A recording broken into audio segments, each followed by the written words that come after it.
Right, please note this meeting will be audio recorded. Should we be required to evacuate the building, would you please leave the room by the door to the fire escape staircase? Please hold both handrails, don't quite know how because nobody's that right really, but there you are, in case the stairs are wet or slippery, it probably will be. If anyone is unable to use the stairs, would they please allow others to exit the room before they go to the fire escape door, where they can then be given assistance? So a push, I suppose. Our assembly point will be the public car park at the side of the Civic Suite. Please do not delay your evacuation to collect any belongings, and please do not return to the building until given permission to do so by council staff. So, good evening everyone, welcome. Good evening, Chairman. I don't know what's happened to the summer, but let's hope it comes back soon.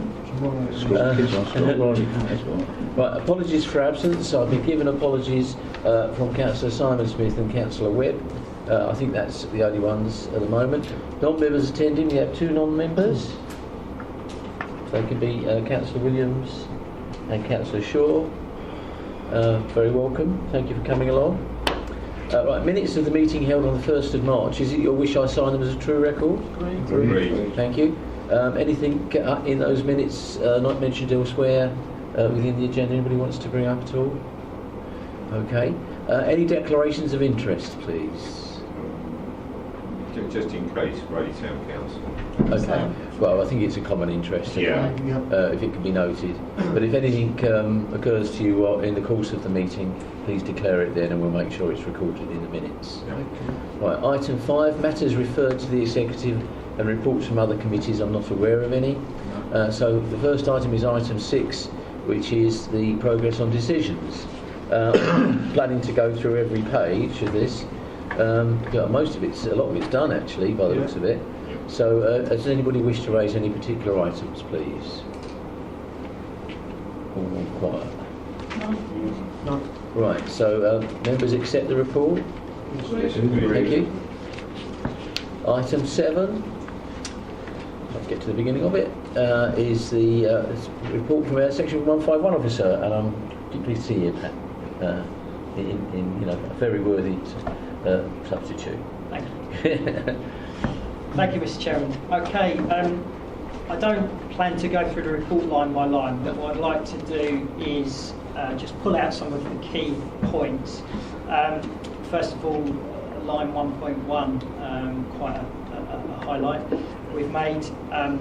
And I would say this is a provisional saving because all of our accounts are subject to external audit, which is just beginning at the moment and will carry on through the summer until we take final figures into the September Audit Committee. But as it stands at the moment, we are looking to transfer 723,000 into earmarked reserves. If you just turn over the page to 7.2, there's a table in paragraph 2.3 which shows that 723,000. Now, the underlying variance is 723,000, but when you factor in those projects that are being moved into this financial year to be completed, the actual variance in the year is 1.1 million. But the figure to focus on is the 723,000, which is a really good achievement in itself, and goes some way in helping the authority with the budget gap that we continue to have.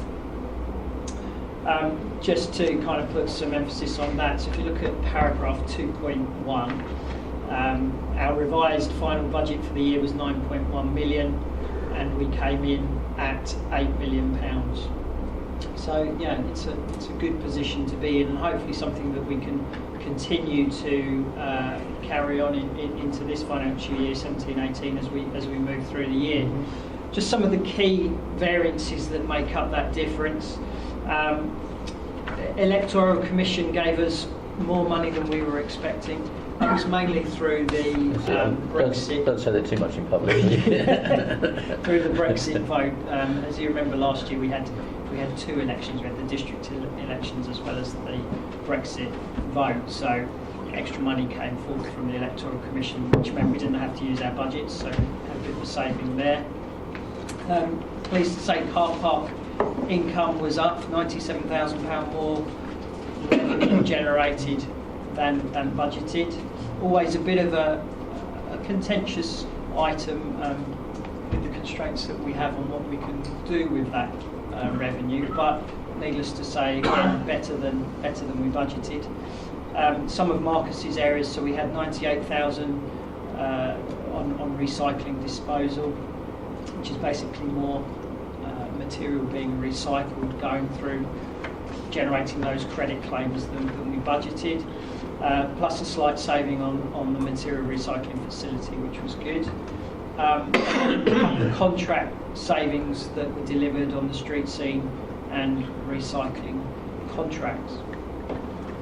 On the flip side, as you're all aware and continues to be, homelessness is an issue for the authority. It's an issue for every authority in the country, and will continue to be an issue as we move through the housing changes with the new Housing Act coming in.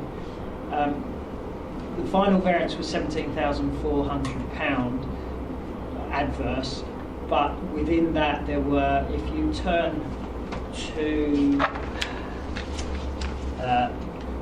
call it 1.6, paragraph 1.6, one of the decisions that we're recommending is that the recovery plan that was put in place be agreed. So that £17,000 variance was after that recovery plan. So that just kind of emphasises the ongoing situation with the cost of temporary accommodation.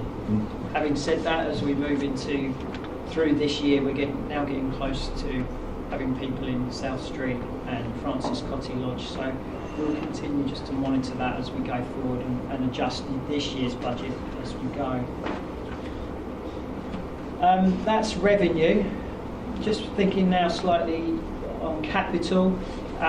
If you turn to page 7.6, which is Appendix 2 of the report, there's a table there showing our capital outturn for the year. So the original final budget for the year was just over £1 million. The outturn just under 900,000.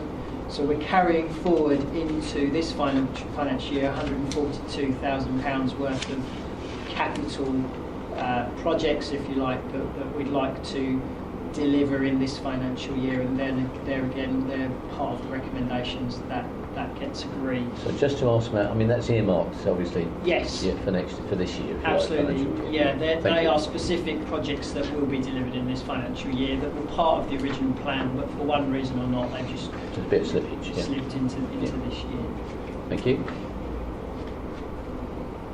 I don't have anything else that I want to highlight, but I'm happy to take any questions. Yes, please, Cheryl. Thank you. Thank you, Chairman. Well done, Matt.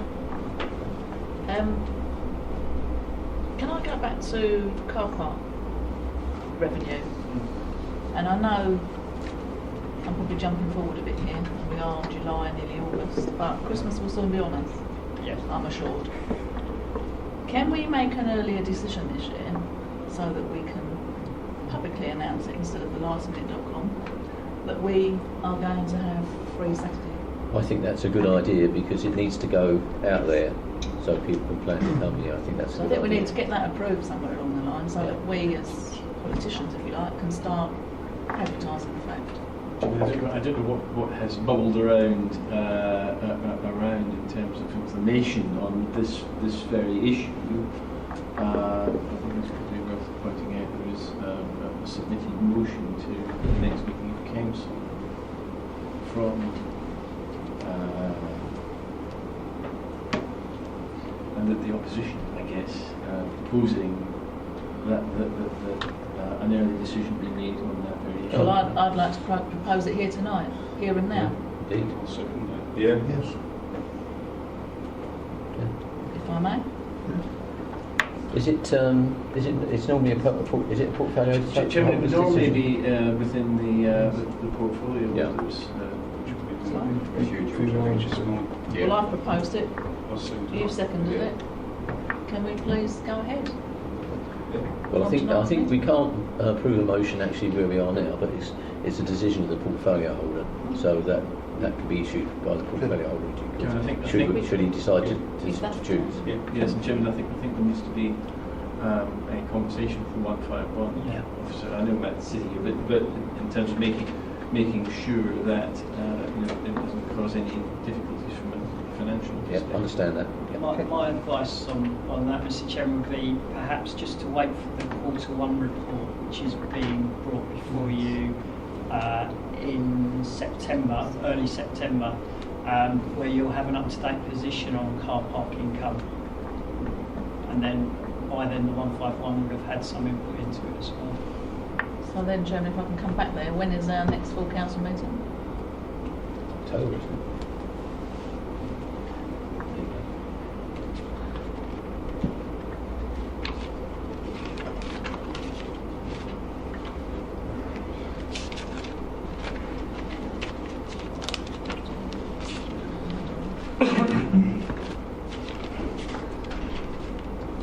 Sorry, Chairman, I've not got that to hand.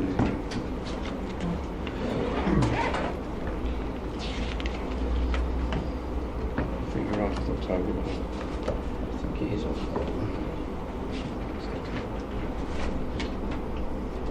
Doesn't look like I've got to see one until 17th of October. Yeah, that's as I see it. 17th it is. So we've still got time. We've got time to actually. Yeah. Dave wanted to come in as well. Yeah, sorry, Dave. Yeah. I appreciate, Matt, you said about the returns that we're making on car parking. And this has historically been, as you say, a grey area. Is there any further clarification on this grey area? My understanding, and I'm no expert on it, but my understanding is as long as we can prove that we're putting revenue back into transportation services, so off-street parking, on-street parking, any highways that we adopt, anything like that, then it should be fine. I don't know if Marcus I think we have a slightly differing view. I mean, on-street parking is very clear. Yeah. The income from on-street must be invested back into on-street parking. Sorry, I can't hear you. Sorry, must be invested back into highway to infrastructure. That is in terms of on-street parking. I'm saying that does not apply to off-street parking. Off-street parking is completely separate, if you like, animal. So if you think of private sector car parks, they are fit to do as they wish. I don't think they need to visit that greatly for local authorities. I'm still trying to get some clarity on this. We have a differing view, but certainly my understanding from the sort of British Parking Association, that's the view that they push forward, that there is a distinction between on-street and off-street parking for that matter. If you think about on-street parking, I think the view is that you're almost being taxed twice if you're not careful. You pay for road tax for the infrastructure anyway. So if you're paying for on-street parking, you're almost paying for the privilege of parking on something you've already paid to have surfaced, if you wish. So I think the idea is that money has to be reinvested.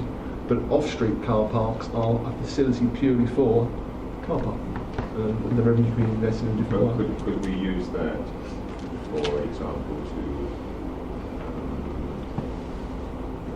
to support further traffic enforcement processes? That's a matter for members to decide on how they wish a budget to be spent anyway. Yeah, but I think we're talking to the agenda here, so I think that's something that can be raised. Okay, yeah, that's fine, Chair. Yeah. Okay. Right. Any other questions, please? We've got several items there being recommended. So that's from 1.1 through to 1.9. I hear no dissension. Are members agreed on that? Agreed. Right. So that's item 7. Item 8 is report from the Deputy Procurator Service Crouch Harbour Authority Board. I think the nomination is, who was it? I can't remember. Oh yeah, Enterprise. So that would be yourself, George. Is that right? Yeah. That's right. Okay. So hopefully you're a reasonable sailor.